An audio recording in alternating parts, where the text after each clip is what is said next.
Assalamualaikum warahmatullahi wabarakatuh. Ketemu lagi dengan saya Doni Firmansyah, pakar slide presentasi. Kali ini saya akan berbagi tips dengan Anda tentang pertanyaan-pertanyaan yang sederhana yang harus kita jawab sebelum kita membuat infografis.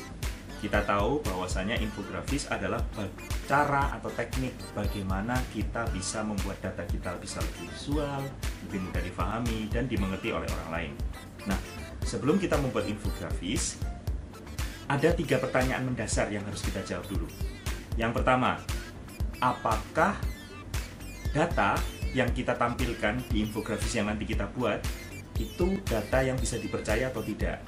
Contoh, misalnya, kalau Anda ambil data itu dari mesin pencari seperti Google, Anda harus pastikan bahwasannya website yang menyediakan data tersebut adalah website yang terpercaya. Usul saya, silahkan Anda mengambil data dari website-website yang dia itu mengumpulkan berbagai macam informasi dari penjuru dunia. Contohnya misalnya statista.com atau ourworldindata.com atau forbes.com ya. Itu adalah website-website yang bisa menjadi rujukan ya. Coba hindari website yang lain yang kira-kira bisa membuat keraguan bagi audiens ketika membacanya, apalagi ketika Anda membuat infografis yang itu tidak ada sumbernya.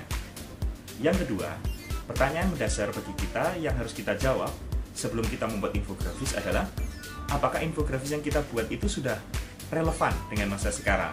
Misal, Anda membuat infografis tentang tips dan trik membuat tampilan presentasi lebih menarik dengan PowerPoint 2013. Padahal sekarang sudah tahun 2017. Tentu orang yang ketika membaca tips dan trik tersebut akan, ini kan sudah lewat gitu ya. Maka usahakan data kita terus up to date, kekinian, tapi juga tetap terpercaya.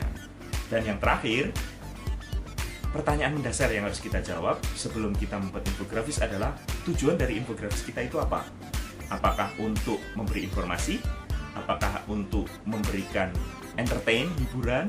Atau ingin mempromosikan produk atau jasa kita? Nah, ini harus jelas dulu di awal. Kalau misalnya kita ingin mempromosikan produk, maka kita harus tahu segmentasinya. Misalnya produk yang ingin kita jual adalah untuk anak muda. Maka usahakan kita menampilkan infografis dengan visualisasi vektor anak muda, huruf anak muda, dan warna yang kekinian yang anak muda juga. Maka 3 tips tadi mudah-mudahan bisa membantu Anda. Usahakan websitenya terpercaya, sumbernya terpercaya. Yang kedua, usahakan juga bahwa infografis yang kita bikin tadi itu mampu difahami dengan informasi yang up to date. Dan yang ketiga, pertanyaannya itu infografisnya untuk apa? Untuk hiburankah, informasikah, atau untuk menjual produk? Oke, itu tips dari saya.